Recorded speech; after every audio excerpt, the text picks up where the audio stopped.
ran the exact same editing challenge in Descript and DaVinci Resolve, same raw footage, same final cut, and I measured everything. The winner wasn't even close, but the reason might surprise you. I cut a 3-minute vlog down to 45 seconds. In Descript, I highlighted the transcript, deleted the filler words, and the timeline updated itself. Total time, 11 minutes.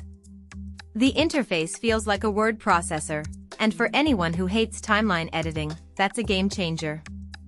Then I rebuilt the exact same cut in DaVinci Resolve. I had to scrub through the footage, mark in and out points, and manually delete the dead air.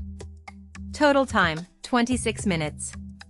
But here's the catch, DaVinci's free version gives you Hollywood-grade color tools, Fairlight for audio, and Fusion for compositing. Descript's free tier hits its limits fast, and the paid plan gets pricey. So which saves you more time? If you're scripting, podcasting, or making faceless videos, Descript wins for speed. But if you're editing anything visually complex, DaVinci's learning curve pays off daily. My honest verdict? Keep both. Descript for the rough cut, DaVinci for the polish. That combo cut my total workflow time by about 40%.